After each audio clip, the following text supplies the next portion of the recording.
Welcome to the Making of a Nation, American History in VOA Special English. I'm Steve Ember. This week in our series, we look at the history of early American Indians.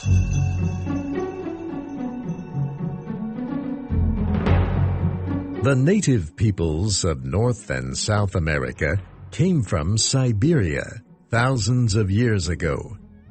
There was a land bridge between Siberia and Alaska before the end of the last ice age.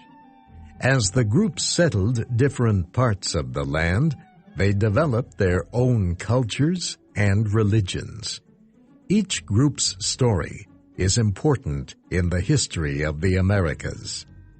But our story today will focus on the tribes in what became the central part of the United States.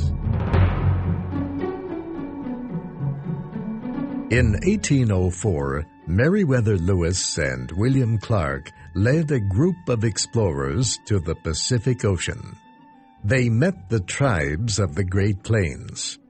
The explorers were perhaps the first white people these Native Americans had ever seen. When the group of explorers neared the eastern side of the Rocky Mountains, they encountered the Shoshone tribe. Meriwether Lewis was the first to see them.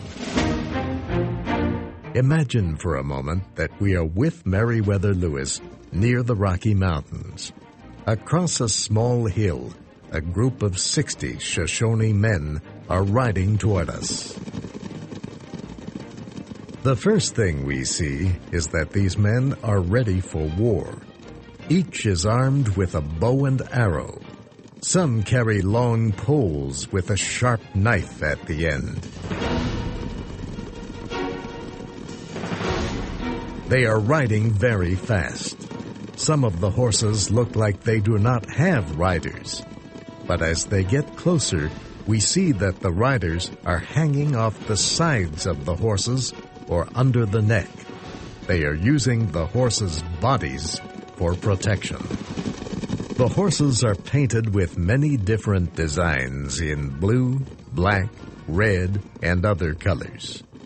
Later, we learn that each design has a special meaning for the man who owns the horse. Each one tells a story.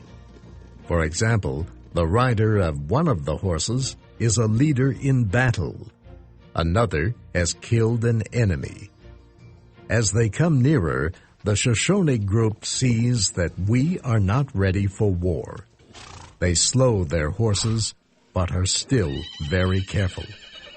Meriwether Lewis holds up an open hand as a sign of peace. The leader of the Shoshone does the same.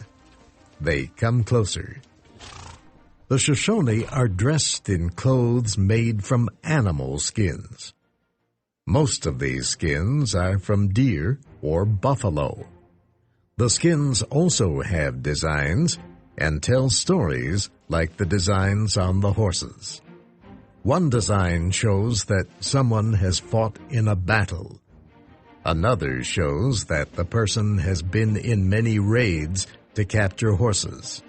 Still another shows that someone saved the life of a friend. Meriwether Lewis smiles at these men. He and the Shoshone chief cannot speak each other's language. The explorer again makes a sign of peace, and the sign is again returned. One young Shoshone comes near. He gets off his horse. He is tall and looks strong. His hair is long and black. He wears one long bird feather in the back of his hair. His arms have been painted with long lines. We learn that each line represents a battle. There are many lines on his arms. Fortunately, we are able to continue our travels without a need for him to add another line.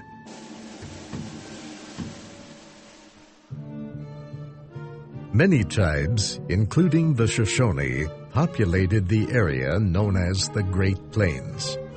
The land they lived on influenced the lives and cultures of these Indian nations. The plains stretch across the central part of the country and north into Canada and south to Mexico. Even in a car traveling at 100 kilometers an hour, it can take 2 long days of driving to cross the Great Plains. In the east, the plains begin near the Mississippi River and go west to the huge Rocky Mountains. There are big rivers here and deserts. Some areas are so flat that a person can see for hundreds of kilometers. Huge areas of this land were once covered by thick grasses.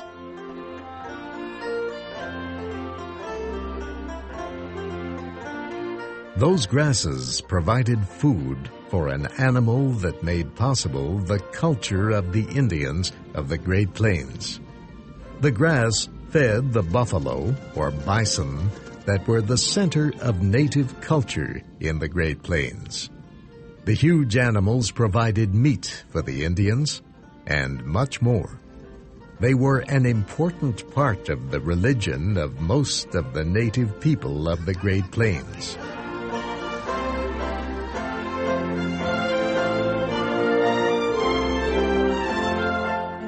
The Lakota tribe, sometimes called the Sioux, believed that everything necessary for life could be found in the buffalo.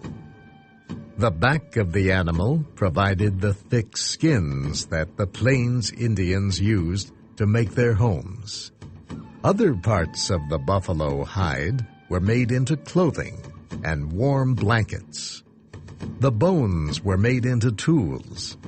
No part of the animal was wasted.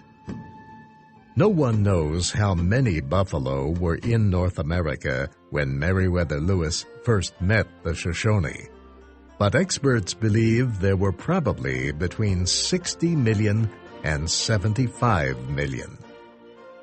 Another animal also played an important part in the Indian cultures of the Great Plains. When Native Americans first saw these animals, they called them big dogs or mystery dogs. They had no word for this kind of animal in their languages. We know it as the horse. The horse had long been extinct in North America. You have to understand that there were horse species here, millions of years ago, but they died out 10,000 years ago, and so no one had seen a horse. Until the arrival of Christopher Columbus and other Spanish explorers. Emil Hermeni Horses, curator at the Smithsonian National Museum of the American Indian in Washington, describes the, at first, frightening sight to the Native Americans. So what comes back with the Spaniards, with Christopher Columbus on his second voyage, are horses as we know them today, the large animals.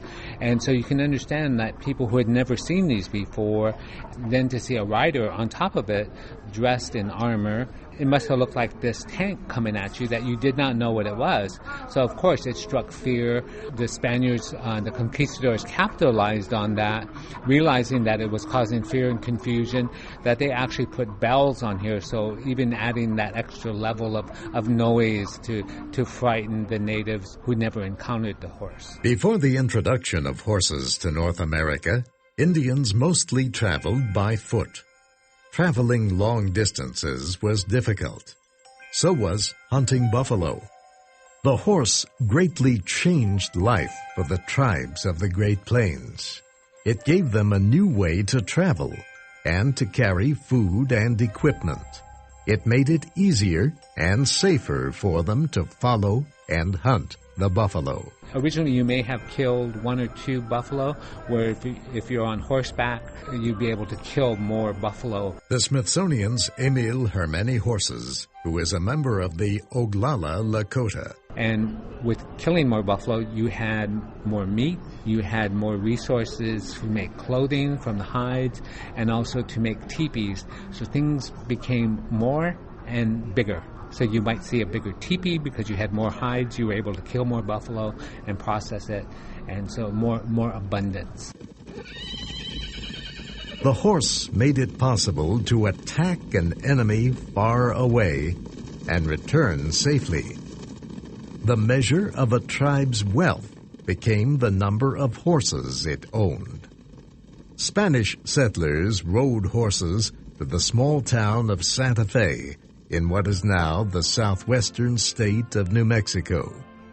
They arrived there in about 1609. How Native Americans got their first horses is not known. Perhaps they traded for them, perhaps they captured them. Soon, many tribes were doing both. By the 1750s, all the tribes of the Great Plains had horses. They had become experts at raising, training, and riding them.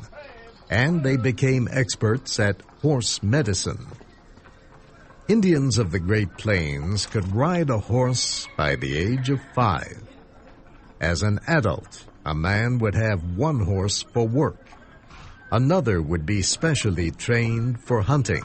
A horse would be trained to ride into the herd, and buffaloes are noted as being, although they're huge in their size, but they can turn very quickly.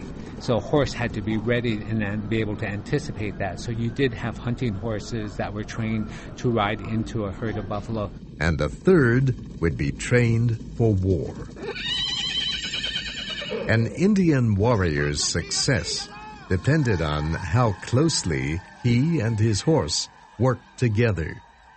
You wanted to train this horse. I mean, you were one in battle with the horse. When you went into battle, you were a brother, an ally, a comrade. So the horse was trained to fight in close skirmishes.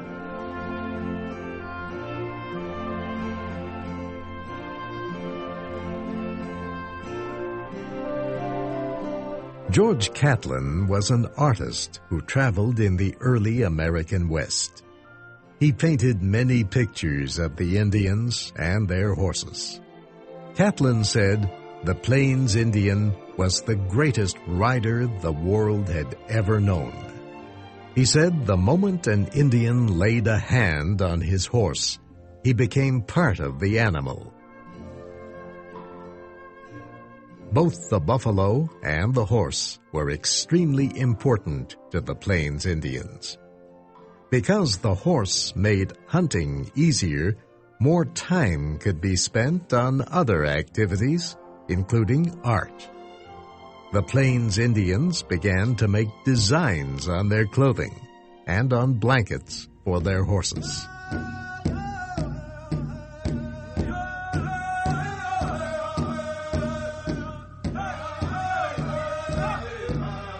The arrival of white settlers on the Great Plains marked the beginning of the end for the horse and buffalo culture of the Indians. Settlers did not want buffalo destroying their crops. Great numbers of buffalo were killed. By 1885, the Indians of the Great Plains were mostly restricted to areas called reservations. America's westward expansion led to violent clashes between white settlers and Native Americans. That will be our story next week.